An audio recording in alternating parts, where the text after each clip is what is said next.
What is up, W Sports Podcast? Jimothy and Tubby are back again to recap, you guessed it, the Super Bowl. Yeah, I know it's a day or two behind, but you all been listening to all the other podcasts, all the other episodes, and we're going to be the fresh take, the right take, the one that you just got to listen to.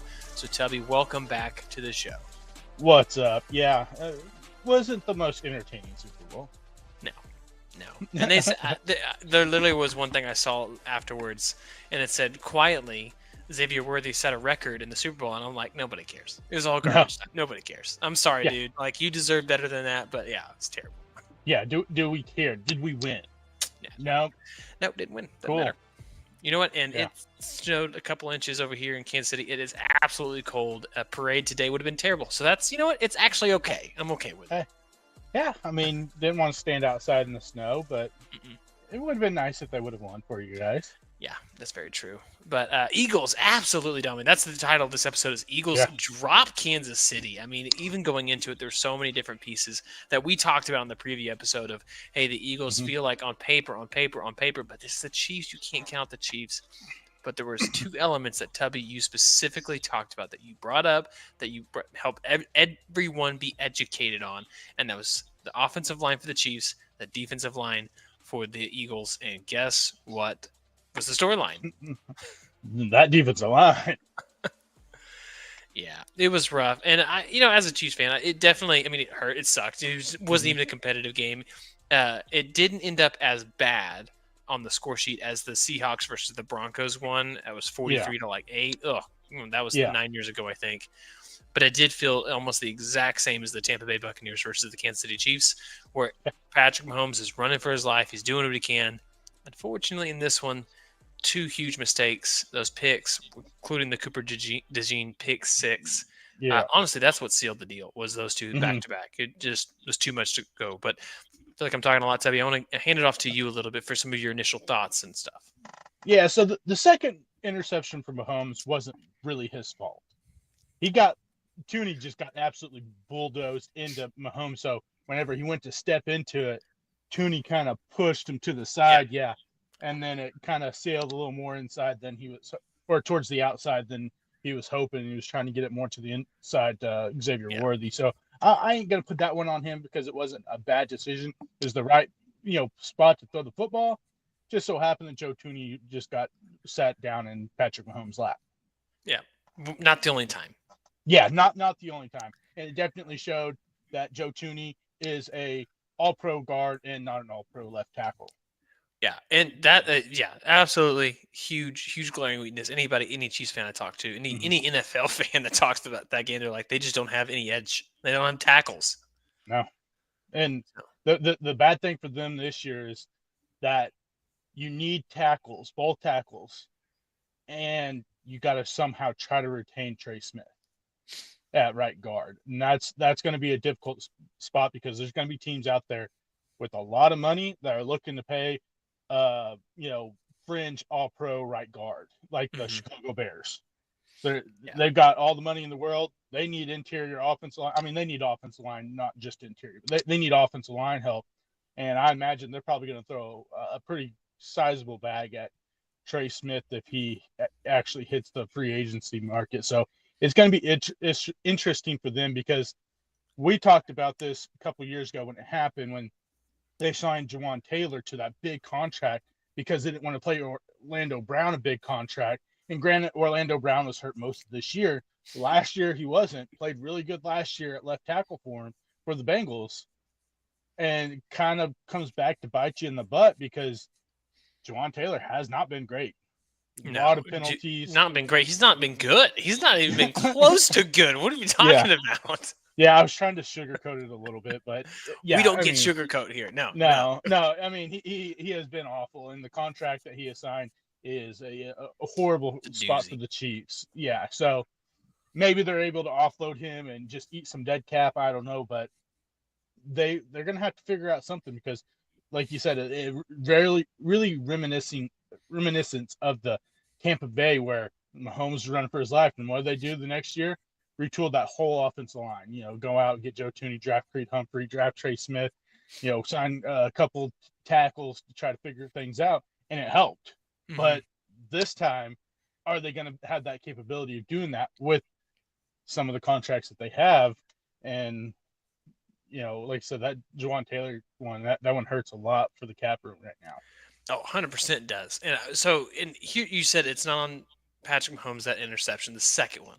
The second one. I want to put some blame on someone though. I understand the desperate need of that moment. But Mm-hmm. what was the score when that one happened? Do you remember? 21-0, 24-0. Yeah, I'll pull it up real quick. But I had a problem with location on the field in the game itself. Let me pull this up. Yeah. Sorry, I had it pulled up, and then I pulled up a different screen there for a second. After the punt, they had it. It was going to be first. It was 17-0 17 after nothing. the pick six. So before the pick Mm-hmm. six, it was 10-0. This is still a Yeah. game, Mm-hmm. especially with the Chiefs with the one possession games. But the interception, that second one, Mm-hmm. came with 1st and 10 at the Kansas City 6, under 2 minutes left. I have a problem with, as bad as the offensive line played, Mm-hmm. going as aggressive as they did. Mm-hmm. And I get it. They're like, maybe they're just going for a 10-yard first down and then they can be aggressive. They should have run the ball. That first play gets something. And that was, again, that's going to be a theme in this commentary of Yeah. the game itself. But I didn't like it. You already are your back's against the wall, and then you put yourself in a really bad position. And so it spiraled. So then it becomes 24-0 going into halftime. Mm-hmm. Or was it 24-0? Yeah, 24 Yeah. nothing going into halftime. And then obviously they go 5 plays in and out. They just couldn't get first downs. So Yeah. in my mind, if you can get to halftime at 17-0, that's still a win. Like that's still a game at that point. If they Yeah. can make adjustments, they didn't make adjustments, so it doesn't really matter. But Mm-hmm. I was really, really disappointed in that. There's lots of play calls that I was really, really disappointed in throughout the game. But knowing Yeah. that, who's the blame then? If, outside of offensive line being absolute trash, I what's mean, the I'm not sure who's actually calling the plays, if it's Andy or if it's Nagy. I'm not quite sure, but whoever called the play would probably be the blame there. But I understand it at that point going, okay, we got Patrick Mahomes. Yeah, we haven't been able to move the football, but if we can get it within 10 before halftime, then it's looking more, realistic that, we can make a lot of changes in the second half and come out. And I think that interception just kind of took the wind out of the sails completely yeah. for them. And like you said, they didn't really make any adjustments or anything. But I think that you got to look at this other side of it all with Vic Fangio and what the Eagles did. Patrick Mahomes was sacked 6 times. How many times Yeah, did they 5 or blitz? 6 Do you know? times. You know how many times they blitzed Patrick Mahomes that night? How many? 0. That's embarrassing. Yeah. Because it certainly felt like they blitzed. They went 0 blitz every single time. No, not a single blitz all night. So it really speaks to that defensive line and what Vic Fangio and them were able to do, how dominant that defensive line was. I was talking to someone, a friend, and I was like, I get Jalen Hurts had an incredible game. I say just give the Super Bowl MVP to the entire defense for the Eagles, because that defense, it dominated the whole game. It was, the Chiefs really had no answer for them whatsoever, except for the last 6 minutes of the fourth quarter, whenever they started pulling a lot of people, and the Eagles already knew that they won, and they're just like, yeah, we're just messing around out here on the field.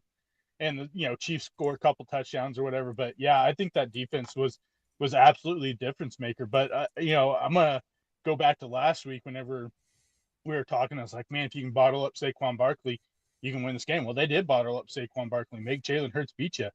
Well, Jalen Hurts went out there and beat you. And so I think, hats off to Jalen, because honestly, I wasn't sure if he had it.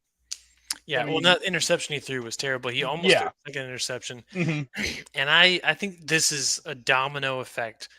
The Eagles having the spots that they needed to, right? We Mm-hmm. talked about bottling up. You talk about bottling up Saquon. That is the definition. 25 carries, 57 yards, and his longest rush was 10 yards. You kept thinking maybe as the game progressed later in the second half that he was about to break the long run, the 50-yard gash that just puts the nail in the coffin. Didn't need it, because the nail in the coffin was that dagger of a touchdown pass that he had. Yeah. Hurts had. So all I'm saying on this is, when I look at it, is the domino effect of the Chiefs had no offensive line to pass protect. Mm-hmm. They stopped the run on the other side, and they forced a turnover or two and some punts. All Yeah. right. So if they don't have the pick six, obviously that was a terrible throw. I think part of Yeah. it early, Patrick Mahomes was pressing too much, and it looked like he Mm-hmm. was whipping that ball out. Like he was throwing Yeah. as hard as he could, and that does not feel natural Mm-hmm. to his style of play. So the pick six, the interception, those two snowballed. That was 14 points. If Yep. you take those 14 points away, those mistakes, even if they just punt Mm-hmm. and they can force them out, you know what the score is? So what was the final score? I mean, it was 40 to 20, 20. 26-22. And Yeah. now, granted, that she scored in garbage time, but maybe Yeah. but so I'm just saying, if you can take away that's two plays, Yeah. and then the other part is the Chiefs refused to run the football. They Mm-hmm. refused to it time and time again, and I get it. The rationale is like, listen, we're so far behind, we have to do this. We had to score points, and later in the Yeah. game, I get that, but up until the end of when it snowballs on you, Yeah. if you just run the dumb ball, just run it, you're gonna keep the defense honest enough. And they just Mm-hmm. refuse to do it. And maybe you guys can't pass block, maybe you can run block. It Yeah. literally felt like we were Oklahoma Sooners fans watching the Sooners play on Sunday on the Super Bowl. It was Yeah. terrible.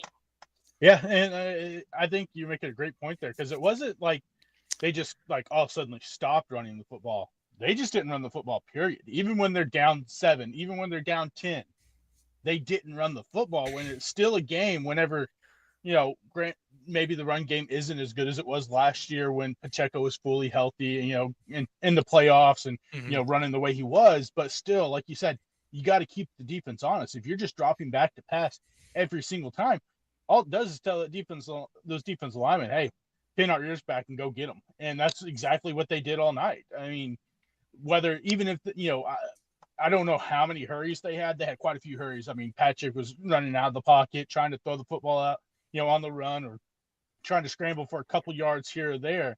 And there was a Hmm. couple of times where they didn't get sacks just because Mahomes just barely got back to the line of scrimmage or whatever. So it could have been even worse than, the 5 or 6 sacks that they had. And so, yeah, I think that's a big point that, we've talked about for, since we've been on, doing this, is run the football. You run the football, you're going to have a much better chance of, opening things up and winning football games, because it's shown, especially the last 3 or 4 years, you run the football, you're going to win a Super Bowl more than likely. And it just, yeah, they had no, almost like it was no want to run the football. Yeah, 3 rush attempts for uh, what was it? Three, excuse me, for Pacheco, 1 for Pirine, 3 for Hunt. Is pathetic. Yeah. So we talked obviously a lot here, mostly about the Chiefs and just the the badness that they brought in this Super Bowl itself, and Yeah. that we can talk about dynasty, all that stuff here in the back end. But I want us to focus in on the Eagles and what they're doing right. You mentioned Jalen Hurts was the MVP. I would just love to think that, like, this is a great team. This is a team Yeah. that went out and they signed their running back. They Yep. still have really good receivers, and none of these guys went off for the No. big play. Like, they just didn't. Yeah, I mean, besides the one, super deep pass, or it wasn't really a deep pass, but they turned the ball over, or yeah, or the Eagles get the ball back after a punt, and you're thinking, oh, they're just going to run the ball, try to eat some clock. In the first play, Jalen drops back and finds Devonta Smith for 50-yard touchdown, 45-yard touchdown, and that was really, I mean, that was the backbreaker right there. And like you said, none of them, just went off, but they all had a really good game. And it was the perfect offensive game plan for the Eagles. Even with Saquon not being able to run the football, they still ran the football 25 times with him. Made him honest. And the Chiefs, great Yeah. tackling team. They tackled Yeah. like they constantly did. Yeah, this is great. Jalen Hurts now has 2 Super Bowl appearances this early in his career. I mean, he's Mm-hmm. proven to be a really good NFL quarterback. But I think that there is something that the Eagles have done in obviously signing Saquon Barkley that, like they said, this has changed the NFL. We Yeah. have now officially tipped the scales all the way over, I would say, Mm-hmm. into that more traditional NFL. Like, if you want to win the Super Bowl, you better be able to run the ball, because Yeah. quarterback play is worse than it's been in a long, long time, like since the Yeah. 80s. Uh, and the 80s had some good quarterbacks, but you also have offensive line play. Pass protect is brutal. So just Yeah. go tell them to go hit someone and push the line forward. And I think Mm-hmm. that's what they love to do, anyways. Yeah. Give them that, and then it will take the pressure off the pass protect. So you see those two things, and then you have a defense that just controls. I mean, they control that line of scrimmage.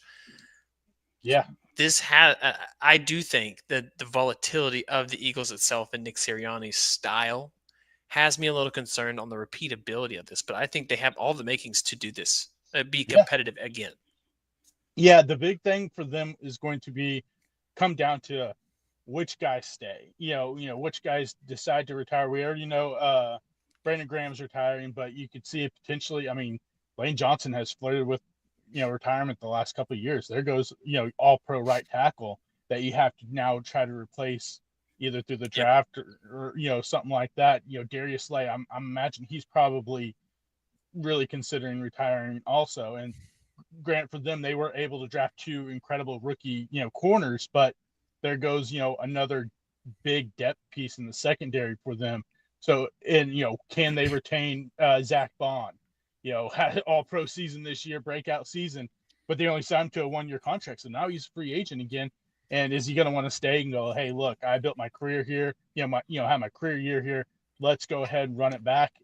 Or is he going to go, hey, Get my I'm money. gonna get some big money. I better go take it now, because for the first 3 or 4 years of my career, or 5 years of my career, I've been a special teams guy and an edge rusher, and this year is the first year I transitioned to linebacker. So there's some questions within that realm of what happens, with some of these major pieces that they have, especially a couple on the defensive side. And if Blaine Johnson does go, can they be able to pick up those pieces? And I think another very interesting part of it is going to be, this is going to be Jalen Hurts' fifth coordinator in 6 years, Yeah. offense coordinator. We saw what happened last Mhm. year, whenever they lost the offense coordinator. They had a pretty up and down season, went through 2 or 3 different offensive coordinators in that season. Yep. Or at least play callers. Is that going to happen again this year? Yeah, so what's funny is you're giving all these different scenarios of what's going to be hard for the Eagles to bring it back, Mm-hmm. right? They have some of the really good pieces, but all the other pieces that add up. This is why it's so hard to win back to back. That's why it took 20 years for us to see it happen again, let alone the Chiefs Yeah. go for a three-peat, which did fall way short Yeah. in the very, very end there. It felt a lot like that. I was going to say, remember when the fourth time the Bills went to the Super Bowl, the second time against Yeah. the Cowboys? It ain't a game at that point, but Yeah. it just, as Chiefs fans, I think people are sad here. Yeah. But like majority of people, like we get like you can't have it great all the time. It's unheard of in the NFL. It's unheard of in today's modern sports world. So the Yeah. Eagles, there's a lot of, as soon as I was like ESPN was running with that, like this is the new dynasty because 2 Super Bowls in 3 years. So I 3 get that, years. Yeah. but Mm-hmm. 1-1. Say Yeah. 1-1. And we've And seen the volatility of what's going to happen. I think, again, for me, a dynasty, you have to compete for championships every single year. This is my take always on the San Francisco Giants and why I don't think that mm-hmm. they're a dynasty, because they missed the playoffs 3 of those years. Every other year, they missed the playoffs. Yeah. The Eagles were not, they didn't win it 1 year. They didn't compete for it the next year, and then they won it this year. So a lot of it's going to have to tell with what does this next year look like? Yeah. And I think another point to emphasize here about the Eagles' potential of going back to back is, now you're the prey. You were the hunter.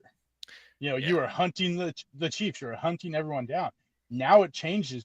Now you're being hunted by every team, especially in the NFC and the AFC, because now everyone's coming for you, and that's a different aspect of things that they haven't had to put up with. So, will they fold, or will they be able to stand up and go, "Hey, we're at the top. You got to come beat us," and instead of folding under the pressure, going, "Well, we won, so it's all good if we don't play super great this year or whatever. We got a Super Bowl," but it changes the dynamics of things, because now you're going to get everyone's best, because you see it week in, week out with the Chiefs this year.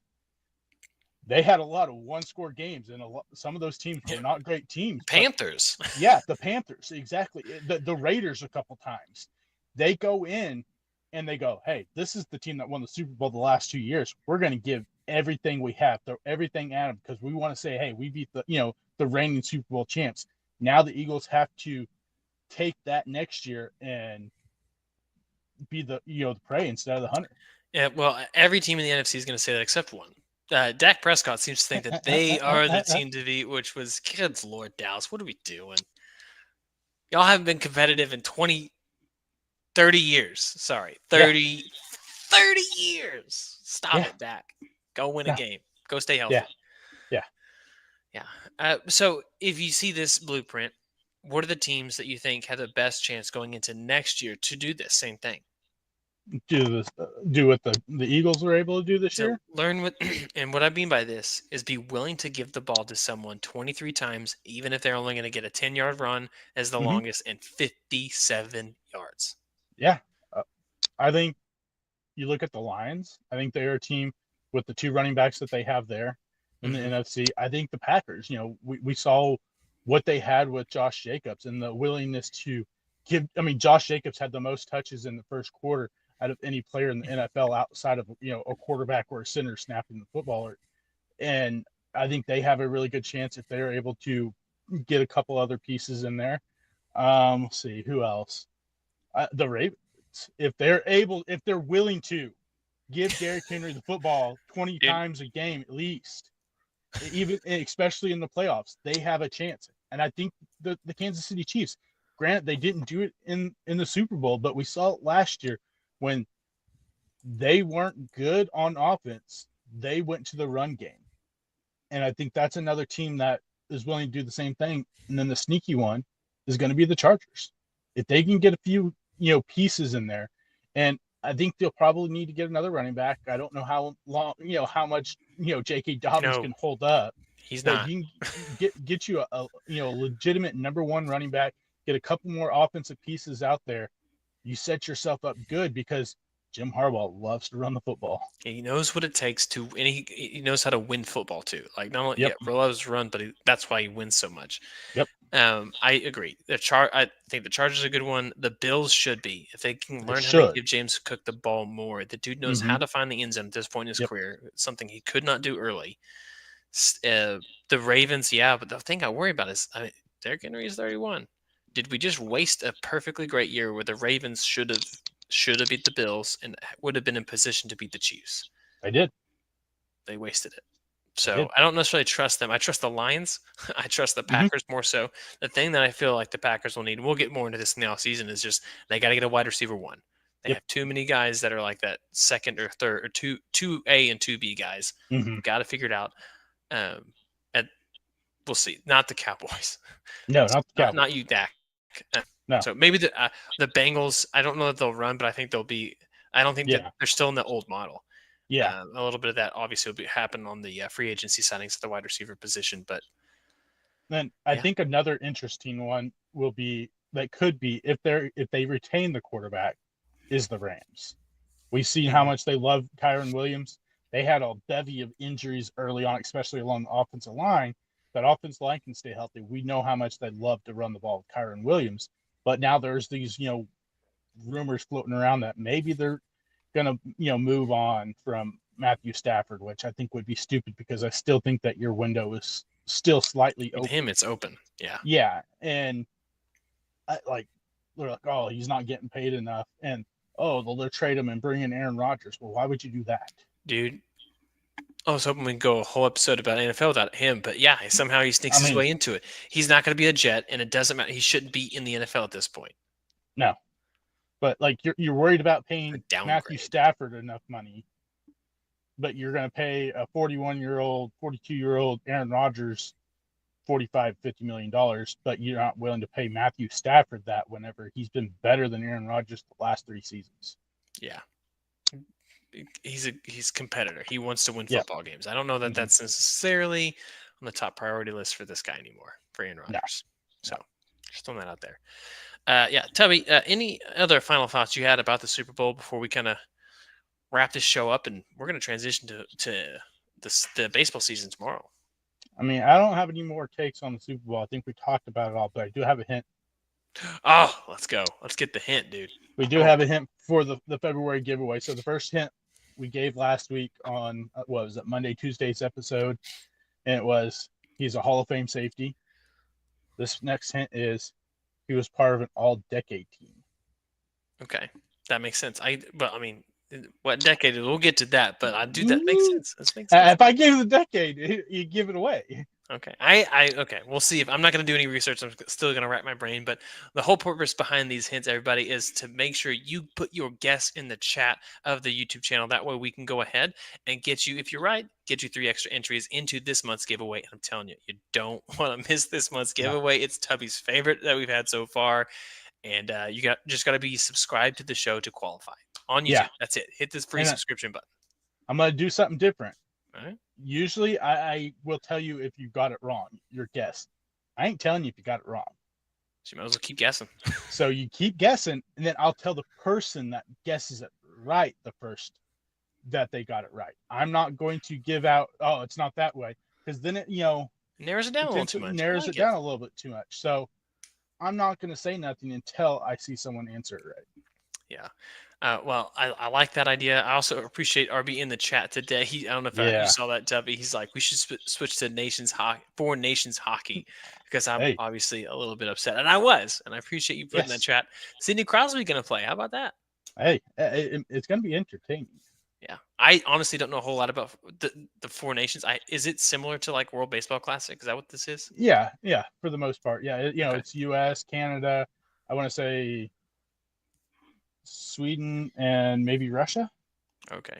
I'm not exactly sure on the other two. I know for sure it's Canada and U.S., but I'm not quite sure about it. But I mean, I always tune in more to these like world ones. Yeah, the world ones. It's different. Same thing with soccer. I'll watch the World Cup. I won't watch a whole lot of the other stuff.